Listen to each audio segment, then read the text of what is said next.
Face à l'impuissance de la mission des Nations Unies en RDC MONUSCO à rétablir la paix et la sécurité dans le pays, à l'Est précisément, le gouvernement quinois renouvelle sa confiance à Brazzaville. Les présidents des deux chambres du Parlement, Léon Kengo-Wadondo du Sénat et Aubin Minakou de l'Assemblée nationale, sont arrivés jeudi 8 août 2013 au Congo pour solliciter la médiation du chef de l'État congolais, son Excellence Denis Sassou Nguesso, dans le cadre des prochaines concertations politiques initiées par le président Joseph Kabila Kabange. Les concertations politiques en RDC prévues la semaine prochaine se veulent inclusives. Toutefois, le rôle du président congolais Denis Sassou Nguesso n'est pas encore précisé. Il le sera à l'issue du prochain voyage du président Joseph Kabila au Congo.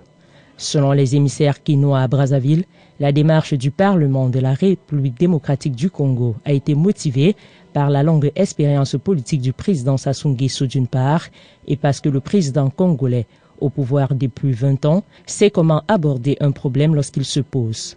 Le président congolais s'est déclaré le 19 juillet dernier disposé à assurer la médiation dans les concertations en République démocratique du Congo s'il était sollicité. Les problèmes de la RDC nous concernent directement. Sollicités ou pas, nous le suivons en permanence. Si les autorités de la RDC souhaitent notre concours, comment pourrions-nous refuser, avait déclaré le président Denis Sassou Nguesso au cours d'une interview conjointe à l'aéroport Maya-Maya de Brazzaville avec son homologue de la RDC. Mardi, l'ex-vice-président de la RDC Arthur Zaïdi Goma, de retour sur la scène politique, avait préconisé un dialogue grand format dans le pays, notamment dans le cadre des concertations initiées par le président Joseph Kabila Kabange. La République démocratique du Congo, en dépit du conflit dans l'est du pays, caresse de grandes ambitions économiques. Le pays souhaite figurer sur la liste des économies émergentes à l'horizon 2030. Jeudi, le gouverneur de la Banque centrale du Congo, BCC, Deogracias Mutombo, a affirmé que son institution, en collaboration avec la firme Woodson Audit and Consulting, compte accompagner le gouvernement quinois pour matérialiser ce projet hégémonique. Mais pour y parvenir, le gouverneur de la Banque centrale du Congo a indiqué que le pays ne devra plus compter seulement sur les partenaires dont l'aide publique au développement et les financements sont de plus en plus faibles.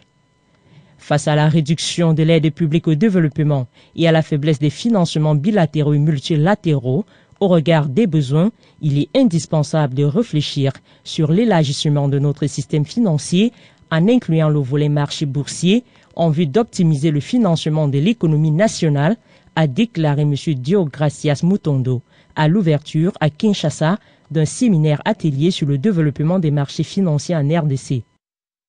L'atelier qui s'achève ce vendredi 9 août 2013 réfléchit sur les conditions d'émergence d'un marché financier en vue de résoudre le problème récurrent de financement de l'économie congolaise. Plus que jamais sûr de sa victoire au second tour de la présidentielle malienne, Ibrahim Boubacar Keïta, alias Ibeka, met au défi son adversaire.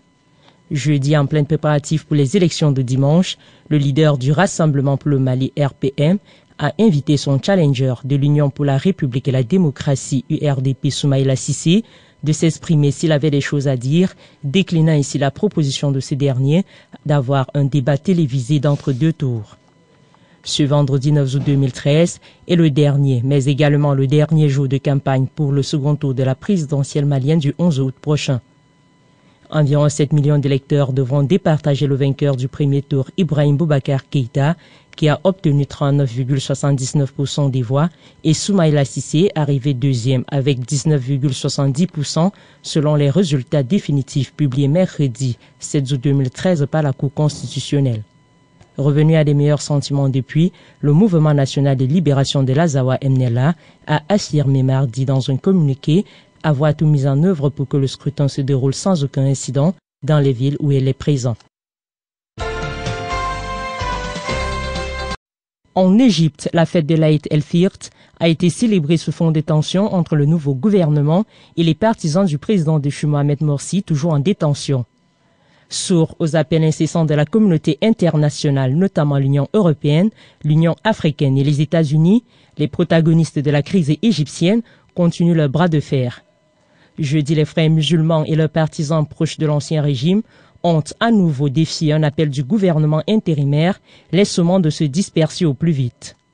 Des milliers d'hommes, de femmes et d'enfants qui participaient à une grande prière marquant officiellement la fin du mois de jeûne ont entamé des manifestations sur les places Rabat al-Adawiya et Nada au Caire, investies depuis le putsch militaire du 3 juillet dernier.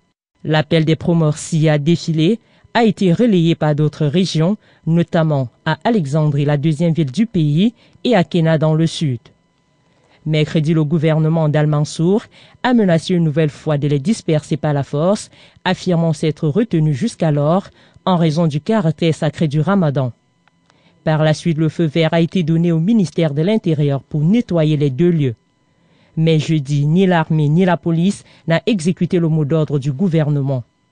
Le bras de fer persistant entre l'armée et la puissante confrérie des frères musulmans, ainsi que l'échec de la diplomatie internationale, accentue désormais les craintes d'une guerre civile dans le pays. Après plusieurs mois de silence, Winnie Mandela est à nouveau sous le feu des projecteurs en Afrique du Sud. Alors que le héros de la lutte anti-apartheid Nelson Mandela a entamé jeudi son 3e mois d'hospitalisation, son égérie et ex-épouse Winnie Mandela a publié un livre sur son séjour carcéral, la période la plus sombre de sa vie selon elle. L'ouvrage intitulé 491 jours, prisonnière numéro 1323/69, a été présenté au public le jeudi 8 août 2013, alors que le peuple musulman rompait le jeûne du mois béni du Ramadan. Écrit à partir du journal qu'elle a tenu lorsqu'elle était détenue, Winnie Mandela reprend des passages de son journal, incluant également des lettres échangées avec son mari jadis, emprisonné depuis 7 ans déjà. J'ai pensé qu'il fallait raconter cette histoire pour les générations futures pour que cela ne se reproduise pas, a-t-elle expliqué lors du lancement de son livre à Johannesburg. La détention à l'isolement est pire que les travaux forcés. Quand vous étendez les bras, vous touchez les murs, vous êtes réduit à moins que rien, confie-t-elle. La rédaction du livre de l'héroïne de la lutte anti-raciste en Afrique du Sud a été rendue possible grâce à la veuve d'un de ses avocats qui avait gardé le journal et le lui a rendu 41 ans plus tard. Nelson Mandela et Winnie ont divorcé en 1996, 2 ans après que celui-ci soit devenu le premier président noir des premières élections multiraciales en Afrique du Sud en 1994. Pendant le lancement de son livre, Winnie n'a pu s'empêcher de penser à ses 2 filles et d'exprimer ses émotions face à l'état de santé de son ex-époux. Les mots ne peuvent pas décrire le sentiment et la douleur, surtout en ce moment, alors que leur père est à l'hôpital, a-t-elle déclaré. Winnie Mandela, de son vrai nom, Nonzamo Winfred Zanyiwe Madikizela, est née le 26 septembre 1936 dans le village de Bizana, dans la région du Pondoland. Elle est arrêtée le 12 mai 1969 en tant qu'activiste anti-apartheid et détenue à l'isolement à la prison centrale de Pretoria jusqu'à sa libération le 14 septembre 1970.